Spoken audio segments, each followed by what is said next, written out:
Pronto, a aula está sendo gravada já. Nós estamos aí com, né, na nossa segunda aula da semana 7. É uma semana interessante que a gente começou a estudar os sistemas lineares e agora estamos desenvolvendo esse tema aí um pouquinho mais, né? O assunto da aula hoje vai ser os sistemas homogêneos primeiro, a gente vai ver como obter as soluções e em seguida nós vamos olhar os sistemas não homogêneos também, para a gente dar uma olhadinha nisso daí, tá bom? Então vamos lá, a primeira apresentação que a gente vai fazer é o texto que a gente já adiantou na aula passada, é a aula 16, né? A aula 16 que a gente olhou, vimos lá um modelo de sistemas para ser estudado e a gente já tinha comentado como usar sistemas para estudar circuitos elétricos, né? Tá bom? Então está aqui a nossa apresentação. Nós já tínhamos comentado sobre isso na aula passada, né? Você tem um circuito elétrico aqui em paralelo. A diferença é que os circuitos elétricos anteriores eram em séries, né? Mas as leis as leis da física são as mesmas, né? E a gente usou as leis básicas, né? Que você tem uma queda de resistência na tensão, uma queda na tensão a partir da resistência, a partir do condensador aqui, né? do capacitor, perdão, e do indutor. Então, do capacitor, o indutor e a resistência, quando a corrente passa por lá, tem uma queda de tensão que está relacionada com essas quantidades. A queda de tensão pelo resistor é a resistência vezes a corrente. A queda de tensão pelo capacitor você deriva aqui, né? A derivada está relacionada com a corrente. Ou então, se você não olhar essa derivada, aqui fica a carga, né? Fica a carga. E aqui fica a queda de tensão pelo indutor, é proporcional à derivada da corrente. Okay? Aí você usa a segunda lei de Kirchhoff, aqui na parte superior desse circuito, né? Então a soma das tensões é igual à tensão aplicada. Não tem tensão aplicada, a soma das tensões dá zero, né? E aqui também no circuito de baixo, mesma coisa. Com cuidado com o sinal, né? Aqui a gente está olhando o sinal do I1 fazendo isso daqui. A corrente aqui tem sentido contrário do I2, né? Tá vendo? O sentido aqui é o contrário. Daí o sinal de menos que aparece aqui. Mesma coisa aqui embaixo. Você começa aqui com o I2, mas o I3 aqui fica menos, né? Aquela tensão no I3. Okay? E usa também uma outra lei de Kirchhoff, que em cada nó do circuito, né, a soma algébrica das correntes é zero. A soma algébrica significa se sai tem sinal positivo, se entra, né, tem sinal negativo. Aqui as correntes estão todas saindo, né?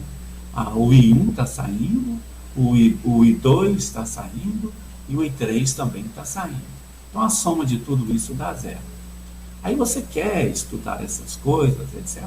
E é claro que as derivadas é que são importantes, né? Então, nesse monte de função que tem aí, você já pode olhar com os olhos, assim, de quem já sabe onde quer chegar, quais são as funções importantes. É aquelas que têm derivada. Essas aqui são as funções que a gente vai escolher para estudar o problema, né? Então, a gente começa usando essas leis assim, olha, né? A derivada é igual a I2, o I2 você tira daqui, é menos essas coisas todas. O I1 você relaciona com a corrente lá com a queda de tensão do resistor, né? Aí ficou assim, e deixa o I3 aí. E aí esse daqui do resistor, se você olhar esse daqui agora, volta a ser a queda de tensão no capacitor. Uau, então eu relacionei a derivada da queda de tensão do capacitor com ela própria e a corrente I3, que é o que eu tenho aqui, ó, da derivada, né? Okay? Agora eu vou estudar essa outra aqui da derivada. L vezes a derivada é igual àquela queda de tensão no indutor. Mas por causa dessa igualdade, a queda de tensão no indutor é igual à do capacitor. Uau! Então a gente cai num sisteminha bem interessante aí, né? Um sisteminha que diz o seguinte: eu vou simplificar usando a queda de tensão no capacitor por E só e a corrente no indutor só por I. Aí olha aí o sistema. Uau, eu tenho um sistema de primeira ordem, né? Em que a taxa de variação do E depende dele e da taxa de variação do I. E nesse caso, a taxa de variação do I depende só do E, não do próprio I. Né? Tá bom? Ok. Então tá aí um sisteminha super interessante, né? A gente tinha visto isso daqui em outras situações, na dinâmica populacional, né? E agora está vendo uma situação bem diferente aí do circuito. Aí você chama de Z a solução, né? A matriz dos coeficientes aqui agora é essa, ó, tá vendo? Essa daqui é a matriz dos coeficientes. E o sistema se escreve assim, um sistema homogêneo, etc., né?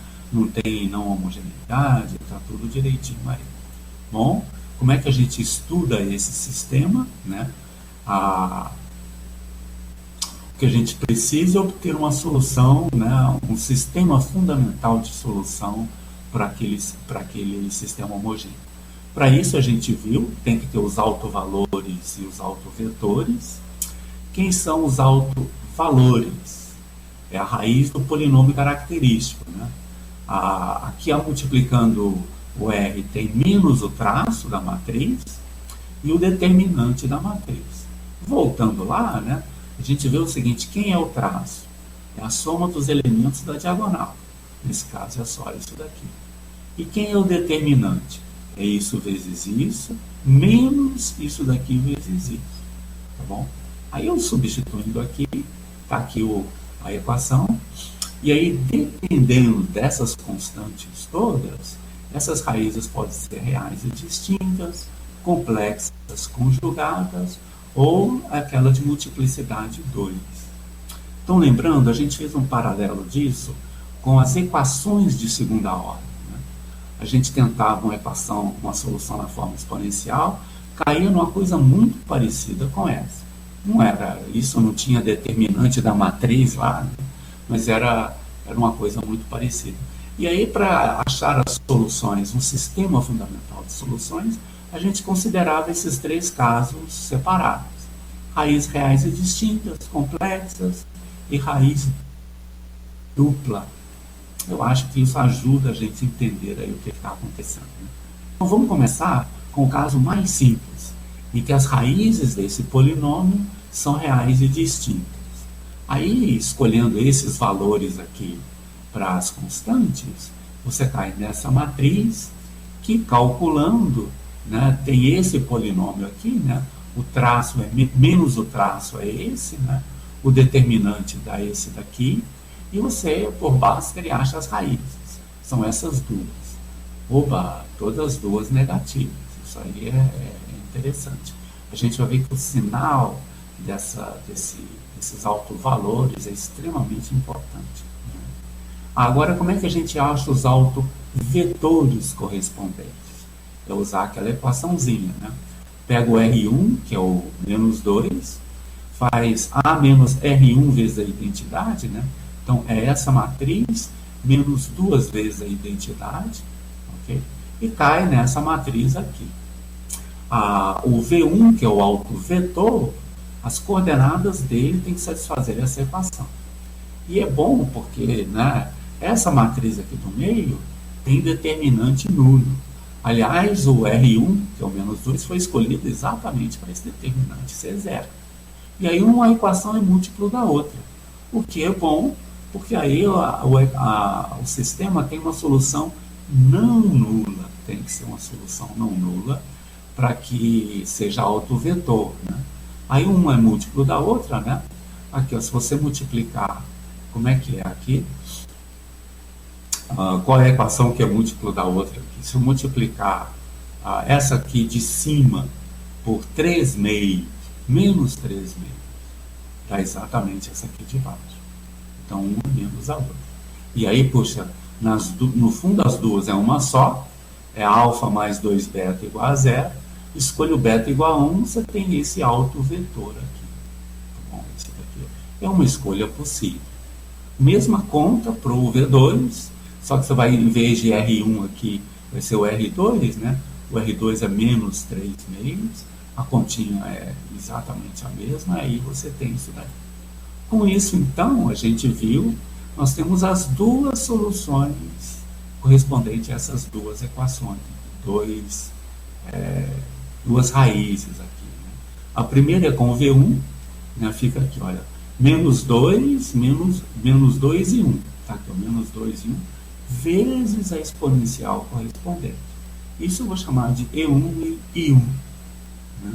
E a outra solução, que é o V2 vezes o R2. O V2 é menos 2, 3, então está aqui menos 2, 3 vezes o E elevado a menos 3 meios. Né? O R2, menos 2 terços, perdão. Menos 2 terços. Então tá aí as coisas, está tudo direitinho. Né? Agora, vamos ver aqui, lembra como é que vai ser o Wronskiano dessas duas soluções? O Wronskiano vai ser uma constante vezes a exponencial elevada ao traço da matriz. A matriz agora, ó, é essa daqui. Qual é o traço? A soma dos elementos da diagonal. Então é o que vai cair aqui direitinho. O grande cálculo importante é se essa matriz aqui é nula, se essa constante aqui é nula ou não. Nesse caso, deu menos 4, né? Você vai multiplicar isso daqui, né? Essa daqui vezes essa, menos essa daqui vezes essa. Multiplique e vocês vão ver que dá exatamente isso daqui. Então, ele é um determinante não nulo.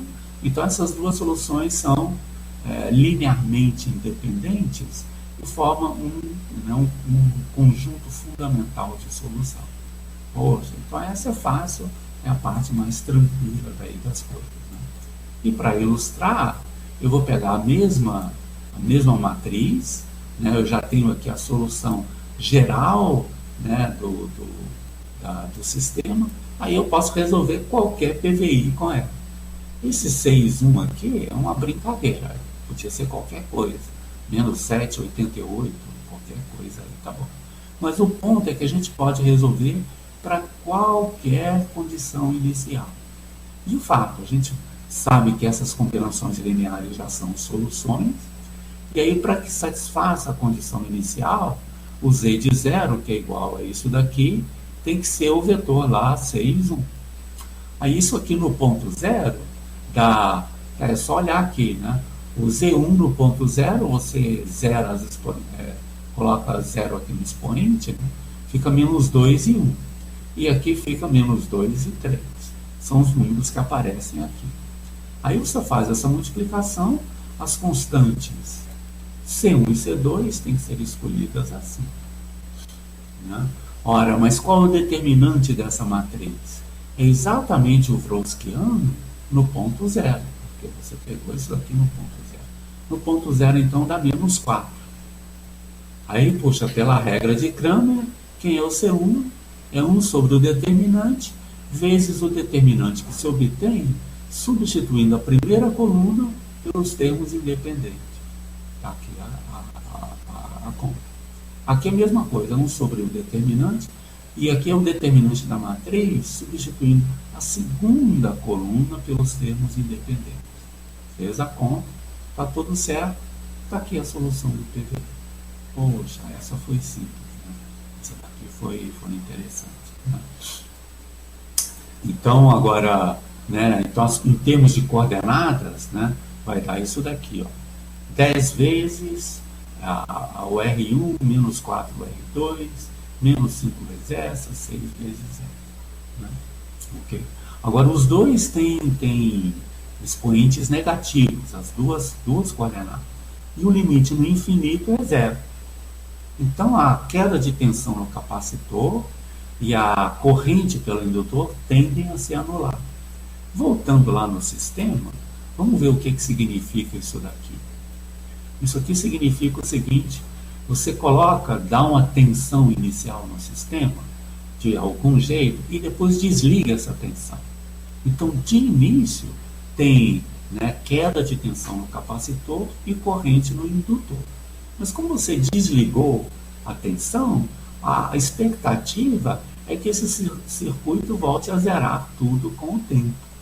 Tá claro, é uma expectativa, né? Porque você tirou a tensão, elas não vão ficar aí, né, se divertindo o tempo todo, né? Porque um interage, tem sempre uma queda de tensão em cada componente, no limite deve ser zero. Esse é o significado físico do fato de que os dois autovalores que a gente encontrou aqui em cima, né, são ambos negativos. Se um desses autovalores fosse positivo, é porque a solução tenderia a crescer com o tempo, que não é o caso.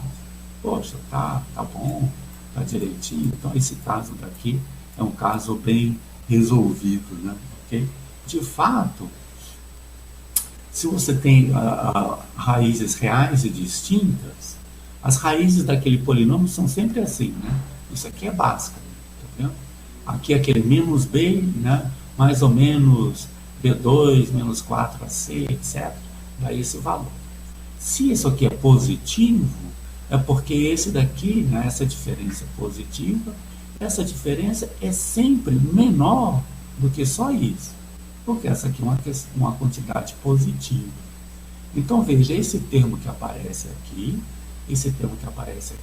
é sempre menor do que esse. Então as duas raízes vão ser sempre negativas, não tem chance. Tá legal? Por quê? Porque uma menos a outra, né? Como em módulo isso daqui é menor do que esse, dá sempre negativo. Então olha o comportamento das soluções aí no final. E elas tendem a zero sem oscilações, tá certo? Elas tendem a zero exponencialmente, né? Para a gente fazer um paralelo com as equações de segunda ordem, esse caso corresponde àquele de superamortecimento. Você tinha um sistema massa-mola, tinha um amortecimento muito grande, você colocava o sistema oscilar e ele nem oscilava, ele ia para a posição de equilíbrio rapidamente. Então essa é a solução, tá bom? Poxa, então essa é a parte tranquila. Agora vamos lá para as raízes complexas conjugadas. Isso aqui dá um pouquinho mais de trabalho. A gente viu que era assim também lá nas equações de segunda ordem, vai ser aqui também do mesmo jeito. Mas, afora umas minúcias, a situação é exatamente a mesma. Então, eu vou considerar essas constantes aqui, né? De fato, essa constante é mais de conveniência, né? A indutância C1 é um negócio gigantesco. Um circuito que tem uma indutância 1 é assim, é fora do normal, né? Mas aqui que a gente está só querendo entender o que está acontecendo matematicamente, a gente vai supor esses números ali assim. Aí você tem essa matriz, né? Esse número aqui é sempre zero, né? Os outros aqui mudam, né? E quais são os autovalores? São as raízes desse polinômio. Aqui está o menos o traço, tá vendo? Que é 2. E aqui está o determinante. O determinante aqui é menos a diagonal, né? Menos esse produto aqui, tá aqui. Aí você vê, tá aqui as raízes. Reais, não, tem a parte real e tem a parte imaginária, né? Okay? Então um é conjugado da outra, tá certo. Agora vamos pegar, né, os autovetores correspondentes. É a mesma coisa, é aquilo lá, isso aqui tem que dar zero. Aqui é um número complexo, e você vai ter soluções que são complexas também, né? Cujas soluções são essas aqui. Aí você pode escolher o beta igual a 1 e obtém esse autovetor aqui. O autovetor, se o beta é igual a 1, o alfa é esse daqui. Mas o alfa é complexo, né? O alfa ainda é complexo, certo? Então é um autovetor complexo. Então a gente tem que lidar com isso daqui. O R2, o V2 você obtém da mesma maneira, né? É o R2, 1, você escolheu o beta igual a 1, e aqui você tem o R2 que é o conjugado, né? Então você tem agora duas soluções complexas, né? Esse número aqui, a exponencial, é complexa e o V1 é complexo. Então é tudo muito complexo. Né? Vamos ver como é que funciona isso daqui. Tem essa solução e tem essa daqui. Agora, é claro, a gente quer soluções reais desse negócio, né? E soluções que espelhem as correntes que estão lá, etc. Né? Então, o que você faz? Usa a fórmula de Euler e separa a parte real da imaginária. Então, vamos lá. O R1 é isso daqui, né? Ok. Como é que é a fórmula de Euler? Isso aqui fica E elevado a menos T e E elevado a IT. Dá isso aqui, ó, E elevado a IT. Essa é a fórmula de Euler, vezes isso daqui. E aí, quando você faz essa conta, dá aqui a parte real e aqui a parte imaginária. Tá bom? Isso é a parte real e a parte imaginária desse pedacinho aqui, eu já separei. Agora eu quero a parte real e imaginária dessa pedacinho de cima de novo. Então eu tenho que multiplicar o alto valor pela exponencial complexa. Então vai ser esse de cima multiplicado por esse número. Faz a continha, essa continha aqui é simples, né? Lembrando que o I vezes I dá menos 1, né? Okay? Faz a conta, está aqui, ó. Parte real, parte imaginária. Então, se a gente voltar para esse vetor aqui, para essa solução, que é essa daqui, separando a parte real da parte imaginária, a gente tem essa solução. Então, é isso daqui mais I vezes tudo isso. Essa é uma continha simples, né, gente? É só mesmo separar uma coisa da outra. E eu vou chamar isso aqui de Z1, essa primeira, mas I vezes essa segunda de Z2. Tá legal? Essa daqui é a brincadeira. E você não precisa repetir tudo isso para a outra solução, para essa daqui. Por quê? Porque esse autovetor que a gente obteve aqui, olha, né? Um é o conjugado do outro. Então, se eu conjugar tudo que eu fiz no Z1, eu vou ter para o Z2. E aí o Z2 vai ser isso daqui. O Z2 vai ser isso daqui. O Z2 chapéu, né? Porque eu quero manter Z1 e Z2 para essas coisas reais aqui. E aí a gente faz, como é que a gente obtém soluções reais? Uau! Vale o princípio da combinação, da superposição, né? Ou da combinação lineares. A soma das duas é também solução, e a soma é exatamente essa parte real aqui.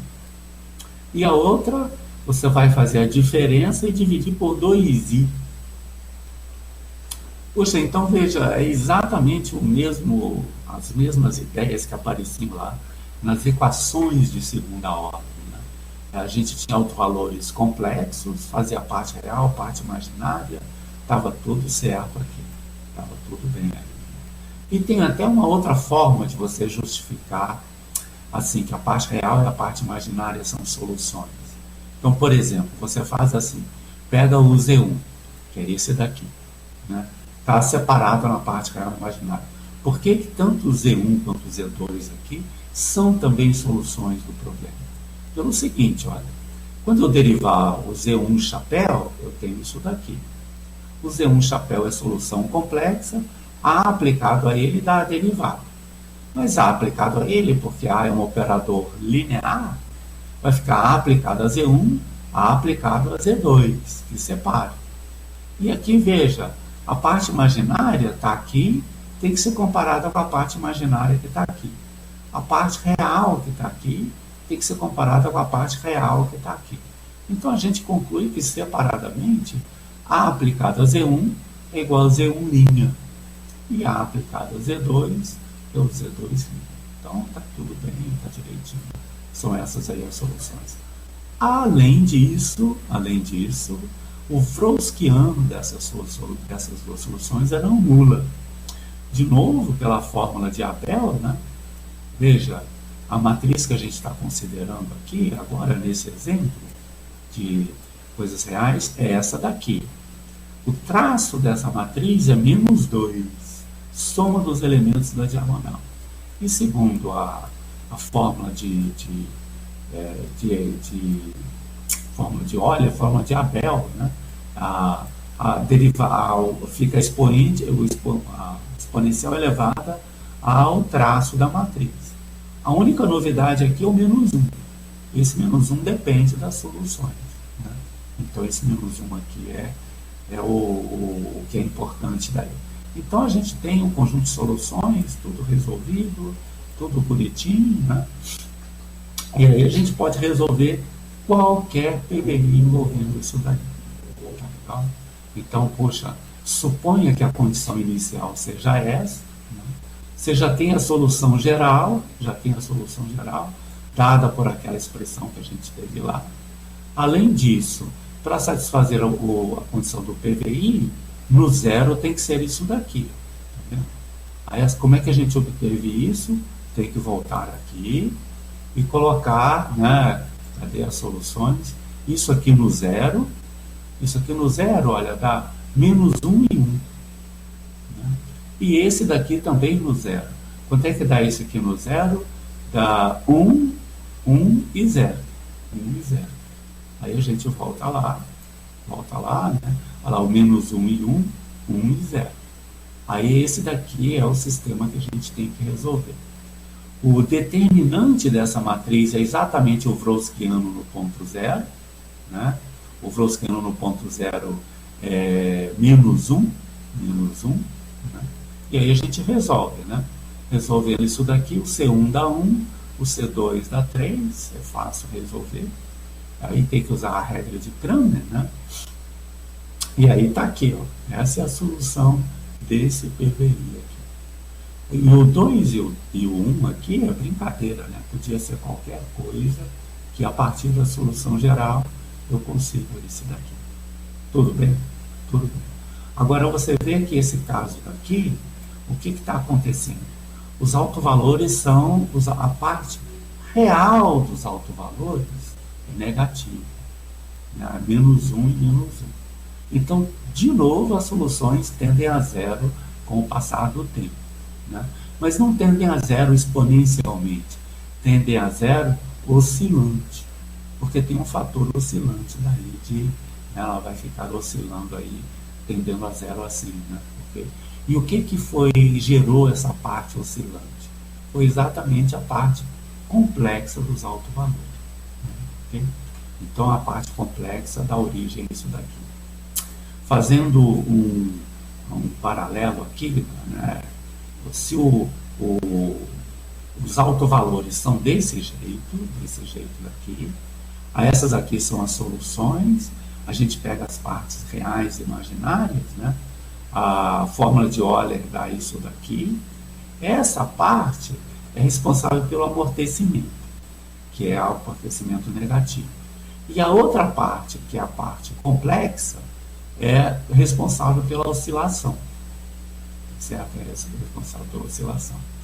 Como a parte real é sempre essa daqui, ó, sempre vai tender a zero no infinito, né? Se o ômega for zero ou for um número, né, não tiver a parte imaginária, aí vai tender a zero sem oscilar. Se tiver parte imaginária, oscila.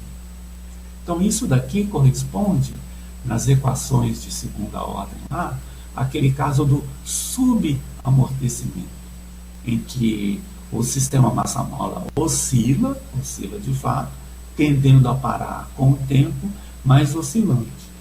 Esse daqui é o caso lá. Tudo bem, gente? Poxa, vocês não fazem pergunta nenhuma, tá tudo andando direitinho, né? Ok. O último caso é um caso da raiz dupla. Esse é o caso, né? Mas veja, o paralelo com as equações de segunda ordem é muito grande, né? Assim, é até exagerado. É tudo muito parecido. Então agora eu vou escolher constantes de maneira que eu caia numa raiz dupla. E são essas as constantes. Escolhendo essas constantes, a matriz deu essa daqui, aqui é simples zero, né? O traço dessa matriz é menos 2. Então aqui fica o polinômio, né, menos o traço da matriz, está 2. E o determinante dessa matriz? O determinante é 1. Então esse polinômio tem uma única raiz, igual a menos 1. É só completar o quadrado aqui, né, ficar direitinho. A raiz aqui é menos 1. Tá bom? Bom, aí então, como nos casos anteriores, agora não vai ter nada mais complexo. O autovalor é tudo real, né? Então, os autovalores são soluções desse sistema. Veja que um é múltiplo da outra, né? Se eu multiplicar esse aqui de cima por menos meio, eu tenho aqui de baixo, né? Então, as soluções são essas aqui. E se eu escolher beta como 1, esse é um autovetor. É um autovetor assim. E aí eu tenho essa solução. Então, tive uma solução. Agora, com uma solução só, né, não tá bom. Eu preciso de uma segunda para ter a solução geral. E lembrem como é que a gente teve isso lá no caso das equações de segunda ordem. A gente tentou aquele método de redução de ordem e concluiu que t vezes a solução anterior era uma outra solução linearmente independente. Então, funcionou lá, vamos tentar aqui, né? Então, vamos tentar o Z2 como sendo t vezes Z1 aqui. T vezes Z1. Ok. Aí, poxa, qual é a derivada? Regra do produto, né? Derivada do primeiro vezes o segundo, mais a derivada do segundo vezes o primeiro. Então, ficou essa derivada. E agora, no segundo caso, aqui, o que é o A aplicado a Z2? Ora, para o A, que não depende do T, né? O T é constante. E o T sai fora da matriz, né? Fica T vezes A aplicado a Z1. Como o Z1 é solução, A aplicado a Z1 é Z1'. Então fica T Z1'. Aí se você comparar essa com essa, você vê que não dá certo, né? Isso aqui cancela com isso daqui e sobrou essa daqui. Então, essa tentativa assim, né, chapadona, não, eu vou tentar T vezes, não funciona. Mas veja, se eu introduzir um fator de correção aqui, talvez eu consiga, porque não está tão ruim tudo isso, né? Okay? E essa que é a ideia, né? Eu vou introduzir um fator, é o seguinte, usando o mesmo alto valor que está lá, né? Ao invés de V1 aqui, que é a solução, né? O V1 é o autovetor, está lá. Eu vou colocar uma coisa aqui que não é autovetor, é alguma outra coisa, que eu vou descobrir qual é, né? Então vai ser T vezes Z1 mais isso daqui, ó, mais isso daqui, ok? Então vamos ver agora se funciona. Vamos calcular a derivada. Então ficou aqui a derivada dessa que está antes, né? Essa daqui é a derivada que a gente tinha visto aqui em cima. Foi somada agora a derivada disso. A derivada disso é R1 vezes isso. Tá lá. Tudo bem. E agora eu vou aplicar A aplicado a esse negócio. Vai ficar como antes, né? A mesma coisa aqui, olha, né? T vezes E1', mas vai ter esse termo extra daqui, ó.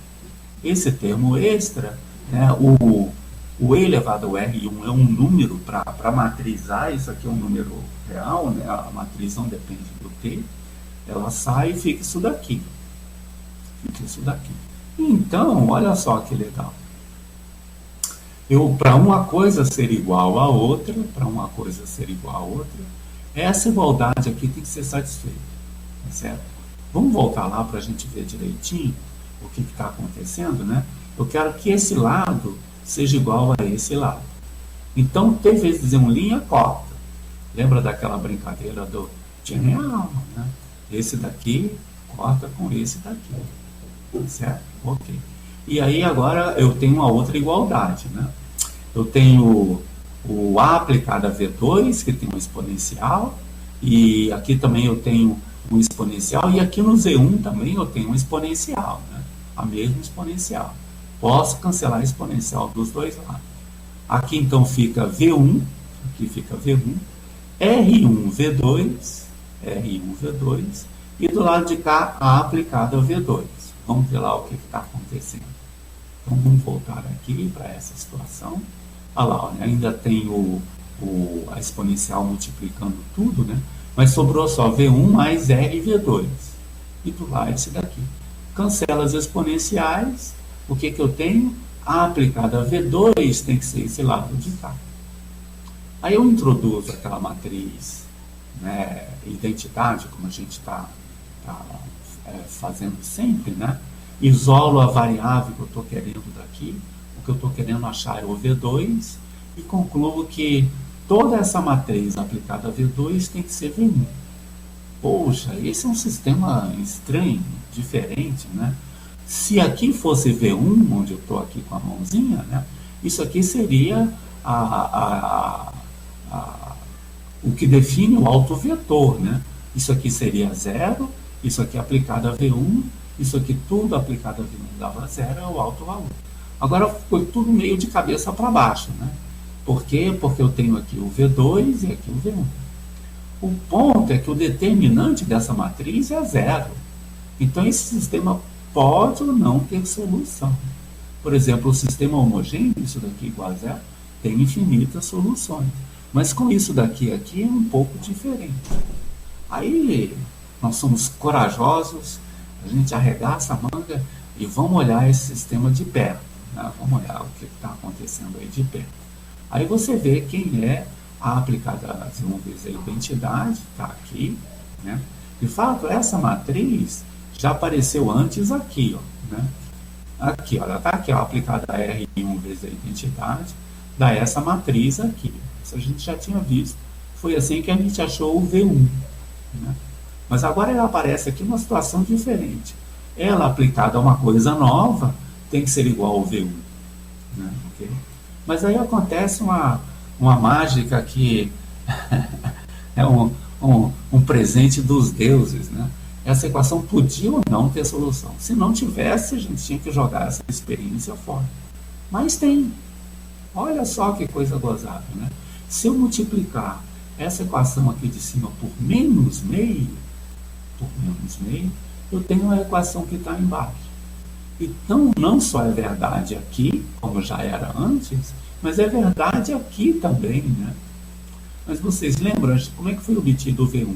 Foi obtido a partir disso, em que a equação de cima era um múltiplo da de baixo.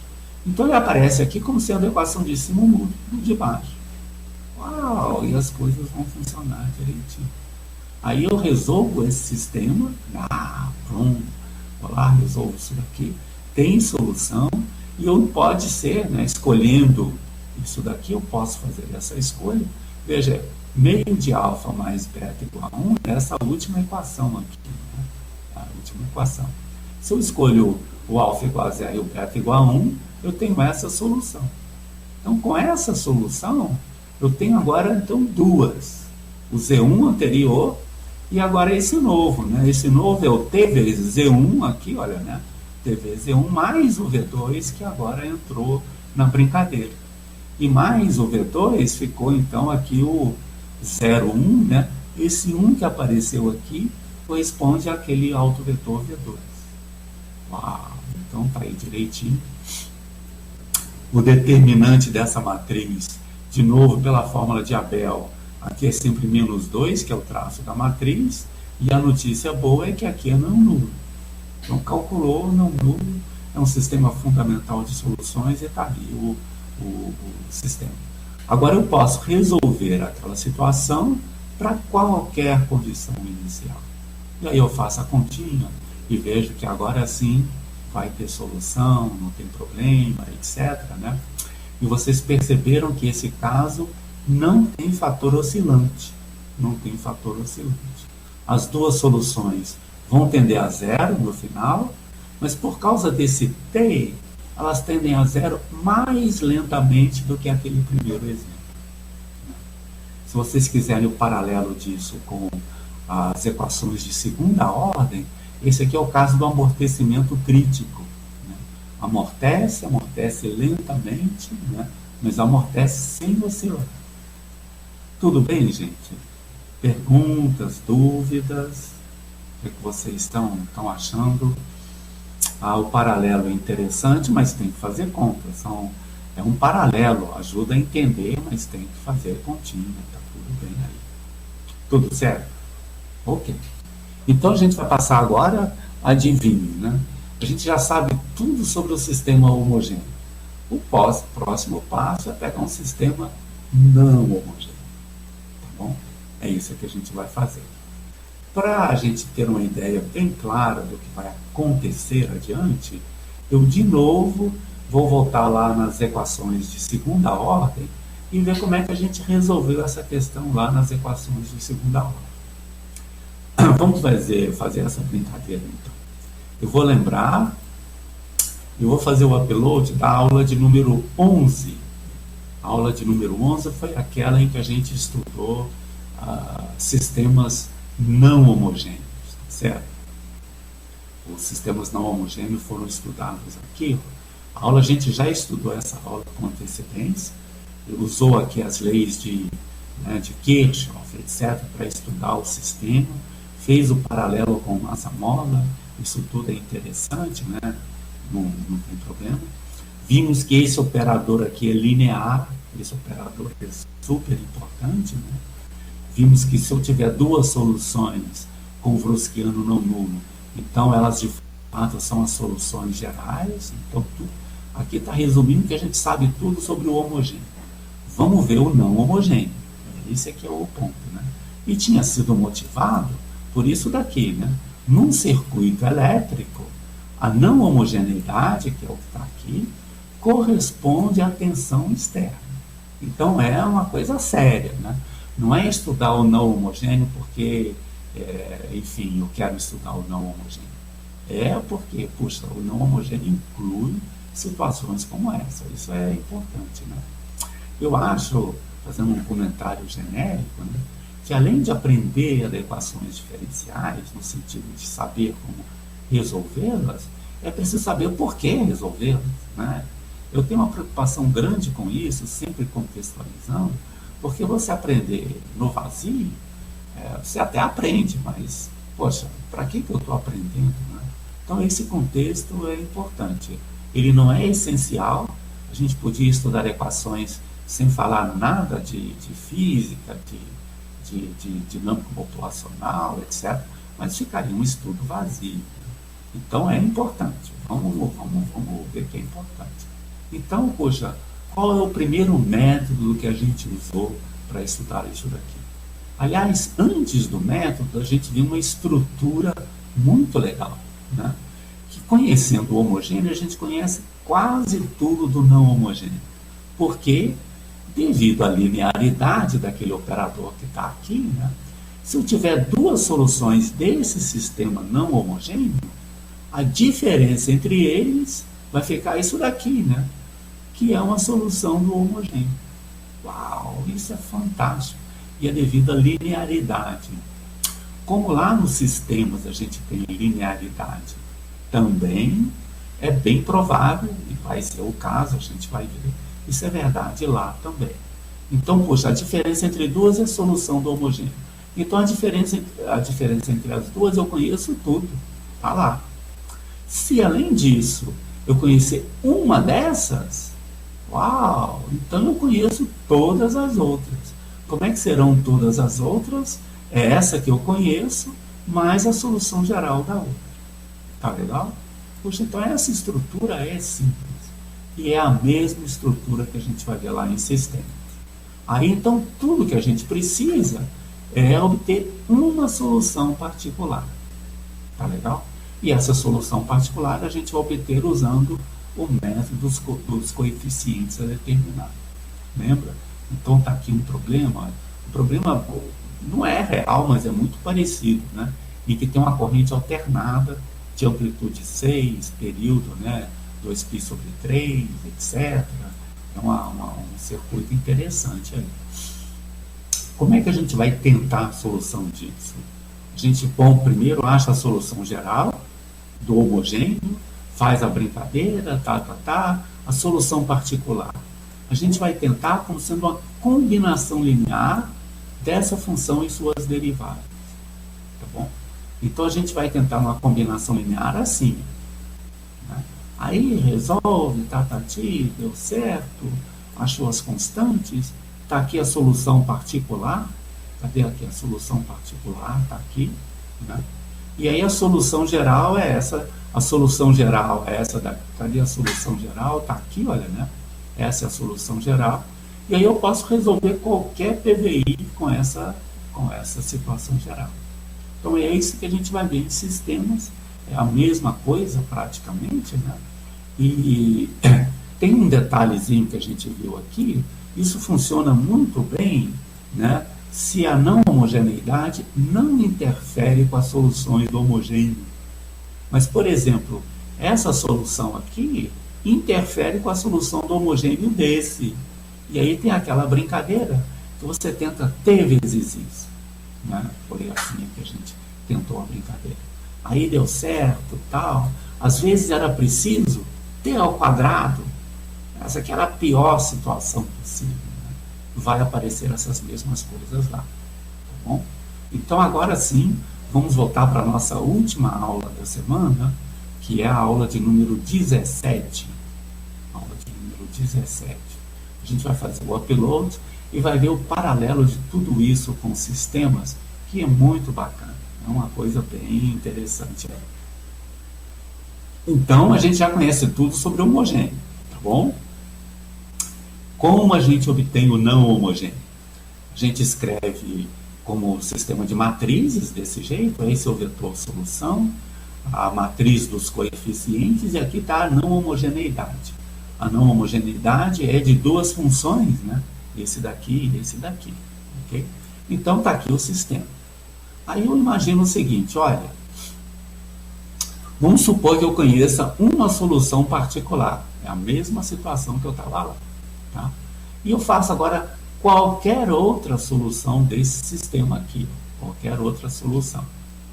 Por linearidade, se eu fizer a diferença entre elas, ó, essa é a solução particular e essa é a solução qualquer. Eu vou colocar isso tudo aqui dentro, né? E fazer, né, o que acontece com essa diferença. Então, a derivada da diferença é a derivada disso, a derivada do primeiro é esse daqui, porque ele é uma solução genérica, e a derivada da particular é isso daqui, porque é uma solução particular. E, de novo, o W cancela com o W, eu fico A aplicado a Z, menos A aplicado a Z sub índice P. Mas, por linearidade, é A aplicado a diferença. Uau, então a diferença entre elas é uma solução do homogêneo. Gente, muito bacana, né? Tá direitinho. Então, a solução geral é sempre assim. É a solução geral do homogêneo mais uma particular. Pronto, é isso que você tem que fazer. Tá legal? Essa aqui é a brincadeira daí. Né? E adivinhe, como é que a gente vai achar uma solução particular? Por método dos coeficientes a determinar. A gente tem imaginação, mas não é tanto, né? A gente sempre procura, né, aproveitar o que a gente já conhece de alguma forma. Ou então você pode pensar do ponto de vista ótimo, né? Poxa, se esse negócio já funcionou lá, deve funcionar aqui, né? Essa aqui é a ideia. Então, como é que a gente vai tentar uma solução particular? Você vai tentar uma solução particular como sendo a combinação linear dessas duas funções. Mas a combinação linear tem que ter cuidado, que até eu mesmo, às vezes, eu vou indicar um pouquinho. Vai ser uma constante vezes esse, mais outra constante vezes esse. Mas essa constante tem que ser solução do sistema. Então tem que ser um vetor. Aqui então tem que ser um vetor vezes isso, mais outro vetor vezes isso, porque são soluções do sistema, né? Não pode ser ela sozinha, porque uma constante vezes isso não é solução disso daqui, né? Solução disso aqui são vetores. Então vai ser um vetor vezes isso, mais outro vetor vezes isso. Tá bom? Ok. E aí então, para dar um contexto nessa situação de sistemas não homogêneos, né, a gente vai estudar essa questão de fluidos, vasos comunicantes, etc. É uma situação muito comum, é padrão você usar sistemas para estudar essa solução daí. Tá legal? E aí, então a situação é essa, né? Eu tenho dois reservatórios, eles se comunicam. Esse reservatório inicialmente tem 24 gramas de sal, tá certo? E entra água, entra 1,5 litros por minuto com 1 grama de sal por litro. Então entra 1,5 grama por minuto de sal nesse tanque. Tá legal? O outro tanque, é o tanque 2, tem um volume fixo, né? O volume desse tanque aqui é 20. O volume do valor V2 é 20, tá legal? Entra 1 litro por minuto, e esse litro tem 3 gramas por litro de concentração. Então entram 3 gramas por minuto de sal nesse tanque. Eles se comunicam, passa daqui para cá 3 litros e passa daqui para cá 4 litros. 1,5 litro volta para esse reservatório e 2,5 litros são jogados fora. Então veja, como é que é o balanço disso daqui? Ó? Entra 1,5 litro por minuto e sai 3 litros. Então, puxa, o que está acontecendo daqui? Né? Sai 3 litros e entra 1,5 litro. Então, entra no sistema 1,5 litro mais 1,5 litro, 3 litros, que é igual ao que sai. Tá bom? Essa daqui é a brincadeira. E nesse daqui entra 3 mais 1, entra 4 litros por minuto. E saem 4 litros, né? 1,5 vem para cá, 2,5 é jogado fora. Então, o volume é mantido constante daí. Né? A pergunta é a seguinte: o que acontece com esse sistema no longo prazo? Como é que vão ser as concentrações aí? Né?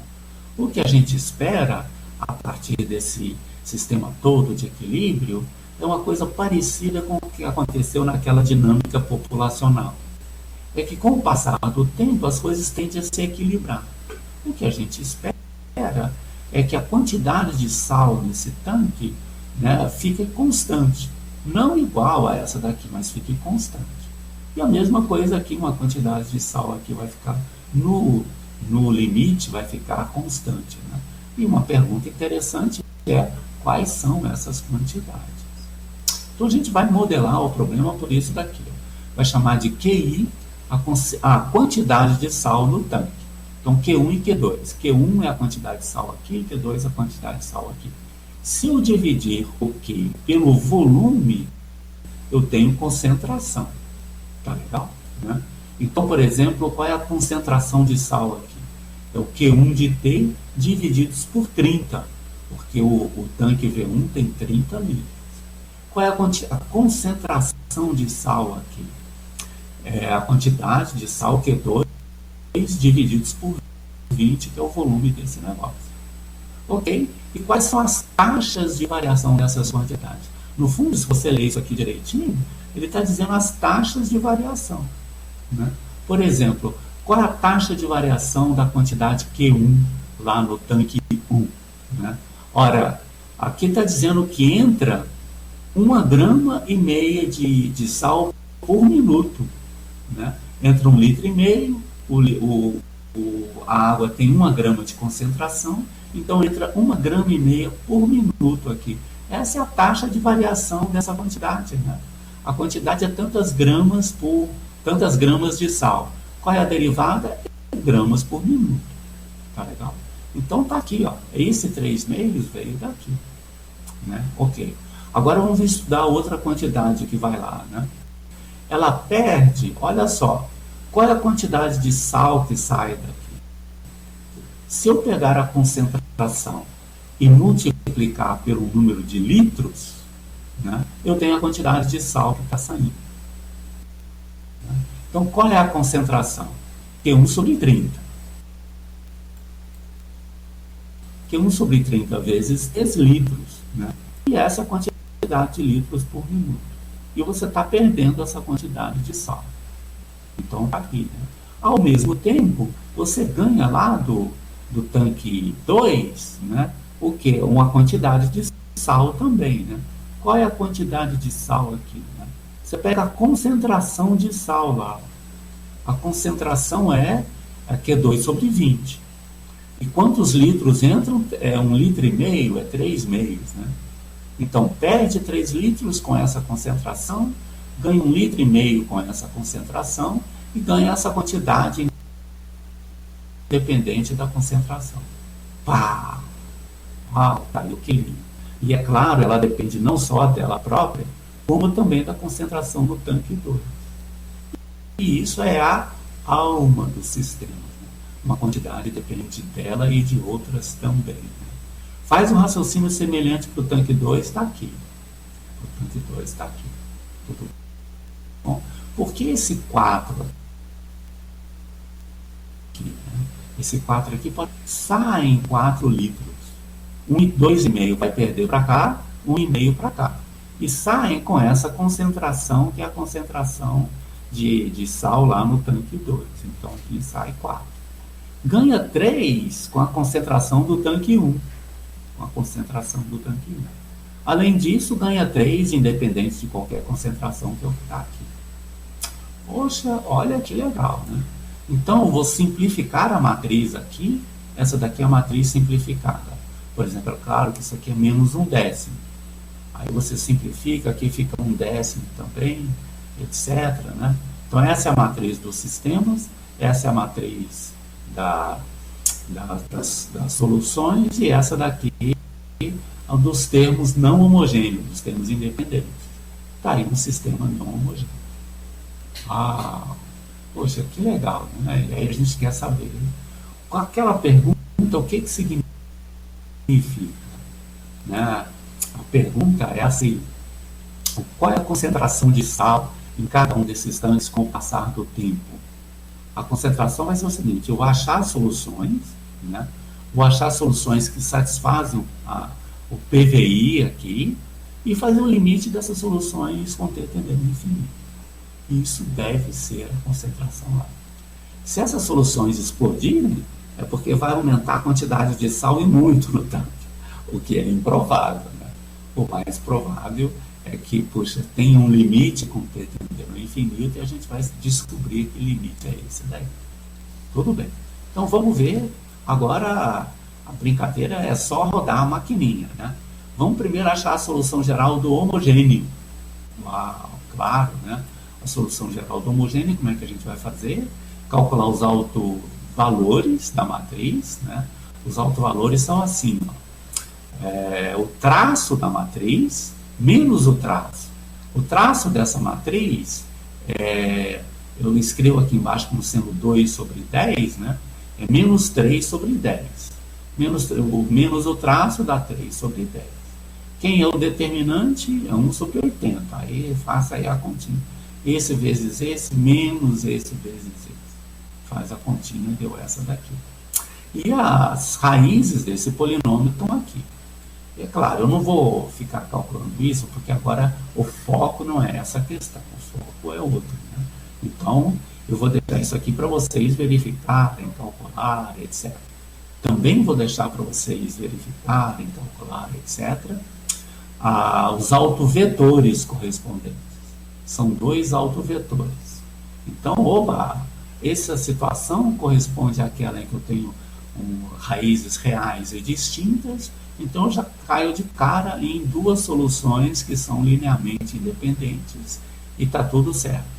Tudo que eu preciso agora é obter uma solução particular disso.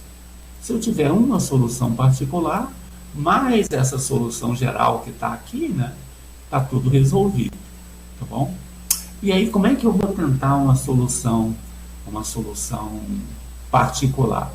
Uma combinação linear daquelas quantidades que estão lá, né? Quem é o W é isso daqui. Esse é o U1, esse daqui é o U2, né? Okay? Nesse caso, em que tudo é constante, ficou muito trivial, porque ficou um vetor vezes aquela constante, mais outro vetor vezes aquela constante. E acabou nesse vetor aqui, que é um vetor constante. Tá legal? Essa que é a ideia. Então eu vou tentar uma solução particular como sendo uma coisa constante, isso porque eu estou usando o método dos coeficientes a determinar, e o que eu tenho aqui é uma constante. Então uma combinação linear dele e suas derivadas é uma combinação linear dela própria. Mas veja que são 2 funções, né? A de cima e a de baixo. Nesse caso ficou assim, tão simples assim. Então agora como é que eu vou fazer? Eu vou tentar uma solução que é constante, essa solução. Então, quando eu derivo, dá zero. Aqui dá zero. Aí eu volto aqui no sistema, aqui deu zero, aqui deu zero. Aqui é A e aqui é B. Então é um sistema algébrico, um sisteminha que você resolve por grama, por coisa boba, né? Aqui também dá zero, aqui dá A e aqui dá B. Aí você resolve. Vou deixar para vocês resolverem e vocês vão obter o seguinte, olha. O A é 42 e o B é 36. Certo? Então tá aqui essas duas coisas aqui, né? E aí então a solução particular é essa. Uma solução particular constante. Por quê? Porque, poxa, uma combinação linear disso e suas derivadas vai ter que ser uma coisa constante também. Então a solução geral do sistema é essa daqui. A solução geral do sistema é essa daqui. Tá bom? Bom, tá aí a solução geral do sistema. E aí a gente quer agora calcular as constantes de maneira a ser a solução do PVI, né? Você tinha 24 gramas, tinha 16 gramas, tá aqui as coisas, né? A gente vai impor essa condição aqui agora, e aí outra continha super fácil, eu vou deixar para vocês fazerem também. Quem é o C1 e o C2? Calcule lá, essa é a solução do PVI. Uau! E aqui a gente pode agora interpretar essa condição do jeito bem legal, né? Faz o limite com o t tendendo a infinito. Poxa, os autovalores eram negativos, né? Esse aqui tende a zero, esse aqui também tende a zero, e esse daqui é, uau, a solução de equilíbrio. Então, depois de muito tempo, né, a quantidade de sal no tanque 1, que inicialmente era 24, vai passar a ser 42. Está aqui ilustrado essa função. Né? A quantidade tende exponencialmente para isso. Enquanto que a quantidade de sal no tanque 2, que inicialmente era 16, passa a ser 36. Aqui, olha, né? Era 16, passa a ser 36. Vai entender essa aqui. Ok? E aí, então, está aí a brincadeira, né? A gente diz o seguinte, isso tem um paralelo muito grande com os circuitos. Em circuitos, essa parte daqui que tende a zero é chamada solução transiente. E a parte que é estável, que vai ficar funcionando durante anos no circuito, é chamada da parte permanente. Né? E um e outro depende dos autovalores da matriz lá. Se ambos forem negativos, é fácil ter essa solução. Agora, se isso mudar um pouquinho, muda também outras coisas. Okay? Faltou tempo, a gente precisava, olha só que sistema bonito a gente iria estudar aqui para ilustrar o caso não homogêneo associado aos circuitos. Né? É muito parecido com o que a gente fez lá naquela outra aula, e a gente cairia, se fizesse todas as coisas, né? Nesse sistema aqui. Né? Nesse sistema aqui, onde a não homogeneidade está aqui. Ó. Isso aqui é a corrente de entrada. Né? Você pode supor que seja constante, que seja uma corrente alternada, que seja daqui, né? Alguma coisa diferente. Né? Mas aí a gente está sem tempo, eu vou deixar para vocês estudarem essa situação. A situação, o exemplo importante aqui é quando a corrente de entrada é uma corrente alternada desse jeito daqui, certo? Aí você vai tentar uma combinação linear dessa função e suas derivadas. Tá aqui, ó, uma combinação linear dessa função e suas derivadas. Tá aqui. Essa é a combinação que você vai tentar. E aí vocês fazem a continha, tá bom? A gente já passou um pouquinho do tempo aí, né? Até as pessoas já estão se despedindo. Eu acho que aqui daqui para frente dá para vocês fazerem direitinho. Então eu lembro, o Moodle já está direitinho, as coisas estão todas funcionando. Nessa semana as tarefas vão ser entregues já com os novos grupos. Tá legal? Tá tudo bem? Tem alguém ainda digitando alguma coisa? O Vinícius está querendo fazer alguma pergunta. Vamos ver o que ele está falando.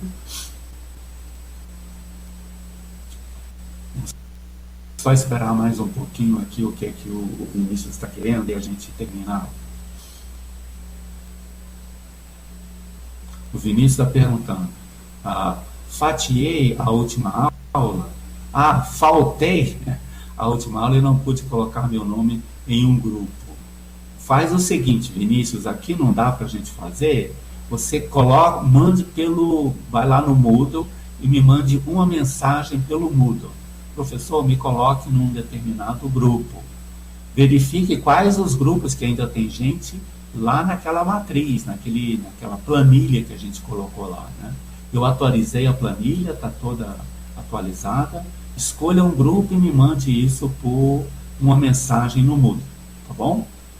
Tá bom. Agora a gente já vai demorar um pouquinho, mas lá no Moodle a gente faz isso bem fácil, tá bom?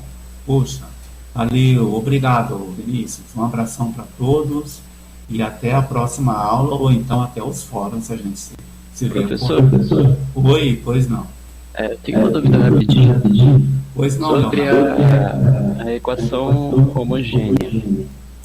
Quando eu uso uma equação do segundo grau para resolver, como é o nome dessa equação do segundo grau que é associada à equação homogênea? É o polinômio característico da equação, né? Chama polinômio característico, e aí as raízes desse polinômio vão definir quais são as soluções, o sistema fundamental de solução, né? Era essa a pergunta? Era isso mesmo, professor. Não é polinômio característico que chama, tá bom? Tá certo. Um abração então a todos e até lá.